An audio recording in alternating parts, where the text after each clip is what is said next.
You'll never understand technology, Samantha. My brother Eric's voice dripped with condescension as he lounged in our father's executive chair at Sullivan Tech. Making pretty websites for your college friends doesn't make you a real developer. I stood in front of the massive mahogany desk, my MIT acceptance letter clutched in my hand. I come straight here after receiving it, excited to share the news with my family. Instead, I got another dose of their perpetual dismissal. I got into the computer science program, I said, trying to keep my voice steady, on a full scholarship. MIT. My father looked up from his phone, frowning. What happened to Stanford Business School? We've already made arrangements. I don't want to do business administration. I cut in. I want to build software. Real software, not just the pretty websites Eric talks about. Eric snorted. Dad, she doesn't understand. Sullivan Tech needs business leaders, not coders. We can hire programmers from India for that.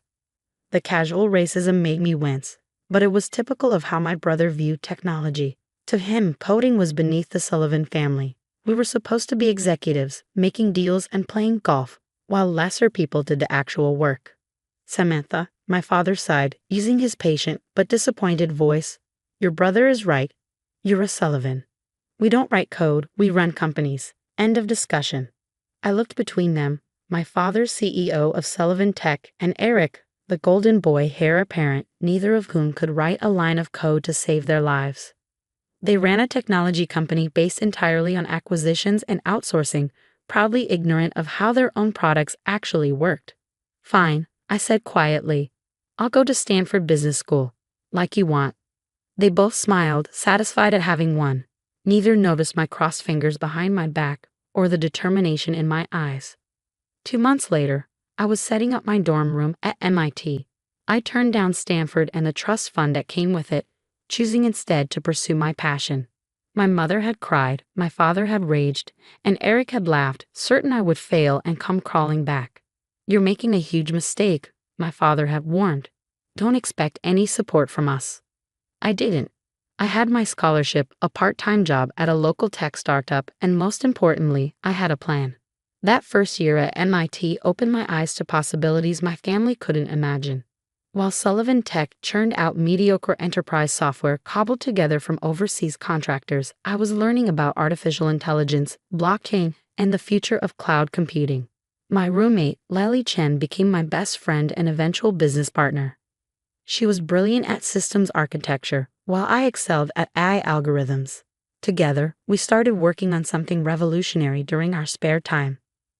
What if we could create an operating system that learns? I proposed one night, surrounded by empty coffee cups and whiteboards filled with code. Not just basic machine learning, but true adaptive intelligence that optimizes itself in real time. Lily's eyes lit up. An OS that evolves with each user, understanding their needs before they do. We called it neuralose. Every free moment went into development. We lived on ramen noodles and caffeine, coding until dawn, then dragging ourselves to classes. But it was working. Our prototype could analyze usage patterns and adapt its entire architecture to optimize performance. Meanwhile, Sullivan Tech was struggling. Their outdated enterprise software was losing market share to more innovative competitors. Eric, now COO, gave interviews about revolutionary updates that were really just surface-level changes to decade-old code. During my junior year, Lily and I entered a major tech competition with an early version of Neuralos. We won first place, catching the attention of several venture capital firms. The prize money meant we could finally incorporate our company, Nexus Computing. That's when my family finally noticed what I was doing. A startup. Eric's voice was incredulous over the phone. Have you lost your mind? Come back to Sullivan Tech. We'll give you a nice executive position, maybe head of innovation or something. Head of innovation? I laughed. You don't even know what I've built. Some kind of operating system, right? Dad says it's probably just a Linux fork with a fancy interface. Stop playing around and come work for a real company. I hung up on him. By graduation, Nexus Computing had secured $10 million in seed funding. Lily and I hired a small team of brilliant developers, all focused on perfecting Neuralose.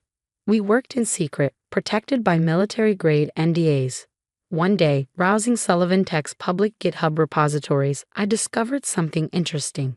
Their core enterprise software was so badly architected that it was vulnerable to complete system failure.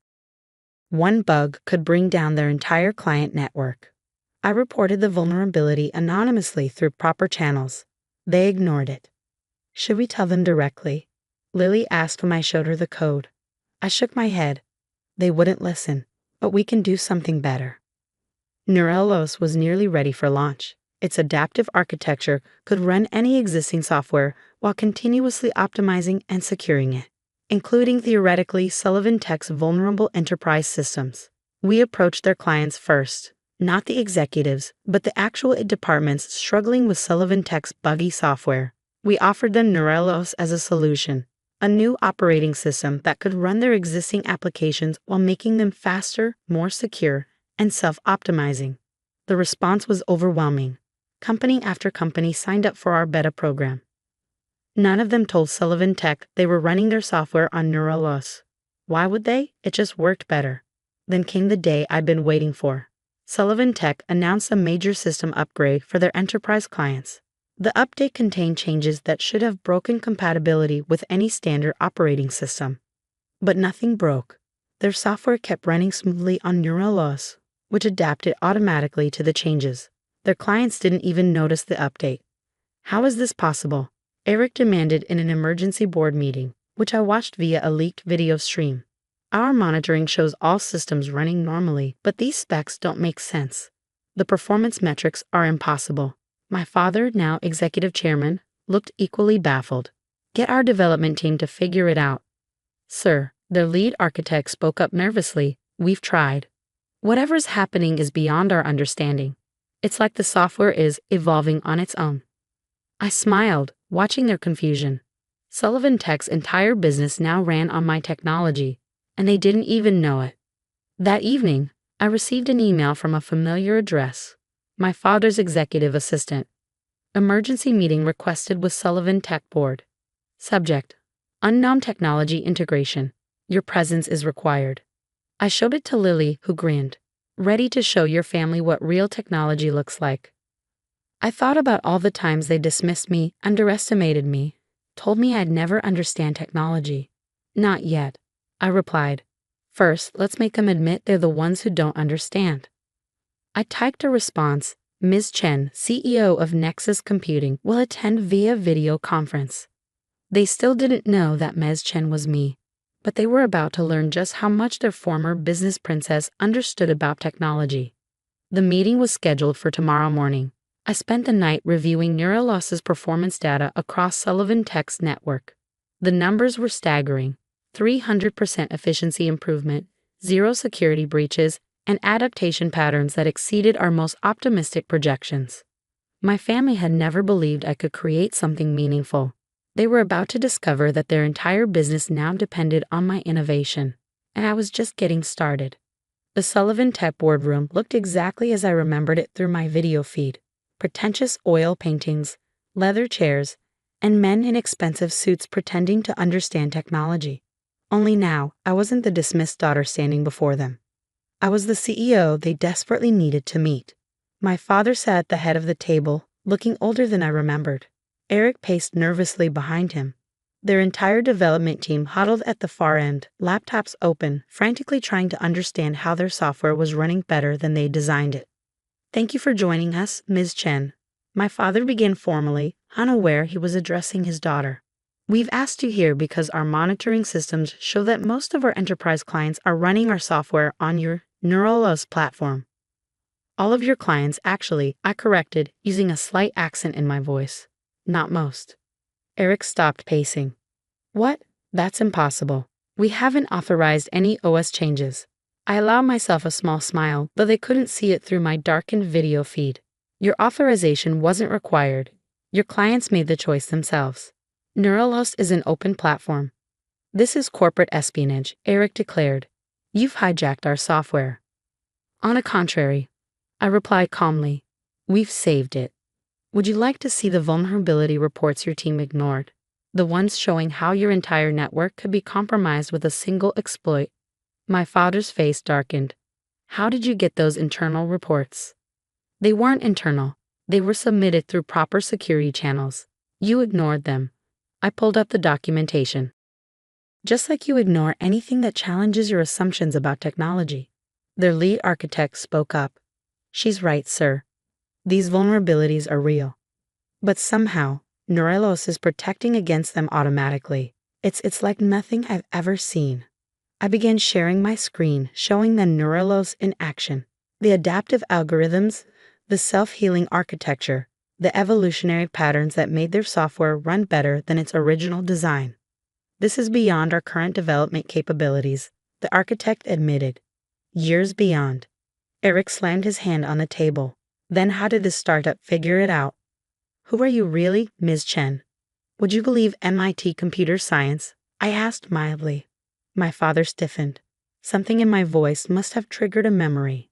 Our clients are impressed with the performance improvements, I continued. They're asking why Sullivan Tech never developed this technology internally. Why a company that claims to be a tech leader needs a third-party OS to make its software work properly. What do you want? My father asked quietly. Money? A partnership. First, I want you to admit something. Admit that you don't understand the technology your company is built on. Admit that you've been coasting on acquisitions and outsourcing while real innovation passed you by. The room fell silent. My father's face flushed with anger, but the truth of my words hung heavy in the air. Who are you to demand? Eric started, but I cut him off. I'm someone who actually understands technology, unlike a certain family that thinks coding is beneath them. My father's eyes widened. The accent had slipped in my anger, revealing my real voice. Samantha. I turned on my video feed, letting them see me clearly. The boardroom erupted in chaos. Hello, Dad. Still think I'll never understand technology? Eric collapsed into a chair, his face ashen. This is a joke. It has to be. Your entire enterprise network running on my operating system, no joke. I smiled. Though I have to admit, watching you try to figure it out has been entertaining. Why? My father asked. Why not just tell us? Would you have listened? You never listened before.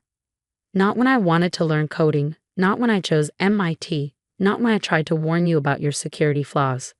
The lead architect was staring at his screen in awe.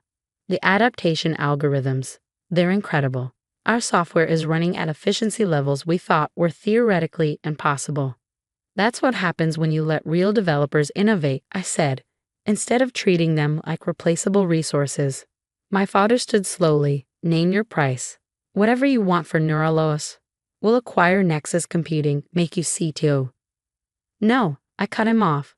I'm not selling, and I'm not coming back to be your token tech expert. Then why reveal yourself now? Eric demanded. Why not stay hidden? Because it's time for some changes at Sullivan Tech. Real changes. I laid out my terms. Sullivan Tech would become a Nexus Computing client, licensing our technology like everyone else. They would restructure their development practices, treating their engineers with respect instead of outsourcing everything. And most importantly, they would acknowledge publicly that their improved performance came from Neurelos. This is blackmail, Eric protested. This is business, I corrected. Your entire client base runs on my OS. They love it. If you try to force them off it, they'll leave you instead. My father was silent for a long moment, studying me through the video feed. Finally, he nodded. The board will need to approve. The board will approve, I interrupted. Because they understand what you don't. Sullivan Tech needs Neurelos more than we need you. Over the next few months, everything changed. Sullivan Tech's stock soared when they announced their partnership with Nexus Computing. Their clients, already thrilled with Neurelos, became even more committed. And their developers, finally given real respect and resources, began innovating again. Eric left the company, unable to handle the new reality where his little sister was the tech genius he pretended to be. He started a venture capital firm, though I made sure every startup he approached knew about his views on developers. My father stayed on as chairman, but his role became more ceremonial. He stopped pretending to understand the technology and focused on what he did best, business relationships. 1 year after the boardroom revelation, I sat in my office at Nexus Computing's headquarters, reviewing the latest Neurelos performance metrics. Sullivan Tech software was now just one of hundreds of enterprise systems running on our platform. A message popped up from Lily. Your father's here. I found him waiting in our lobby, looking uncomfortable among the casual developers and modern decor. Quite different from Sullivan Tech. He observed as I led him to my office. That's the point. We build technology here, we don't just talk about it. He nodded, taking in the whiteboards covered in code and the developers collaborating in open workspaces. I was wrong, he said finally, about everything. The way we ran Sullivan Tech, the way we treated developers, the way I treated you. Yes, I agreed. You were. Can you ever forgive me?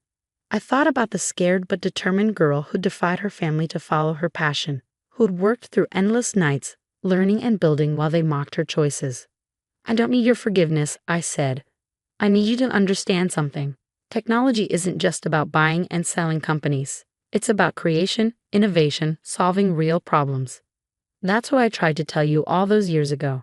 He looked at a nearby whiteboard, covered in AI algorithms he couldn't begin to comprehend. I understand that now. Too late, probably. It's never too late to learn, I said. Want to see how neurals really works? His eyes lit up with genuine interest for the first time I could remember. That evening, after walking my father through a basic coding tutorial at his request, I found an old photo in my desk. Teenage me at my first coding competition, proudly showing off my project while my family stood bored in the background. I sent the photo to Eric with a short message, "Still think pretty websites are beneath us." He didn't respond, but his venture capital firm quietly began focusing on female-founded tech startups. Lily appeared in my doorway with champagne, celebrating something. The future, I said, looking out at our growing team, and everyone who said we'd never understand it. Neuraluz continued to evolve, becoming the standard for enterprise computing. Sullivan Tech, under new technical leadership, became one of our strongest partners. And my father, to everyone's surprise, started taking programming classes. Sometimes the best revenge isn't proving others wrong. It's building something so revolutionary that they have no choice but to admit they were wrong all along. And as I watched Neuraluz adapt and grow, protecting and optimizing the digital world in ways my family had once dismissed as impossible, I knew we'd done exactly that.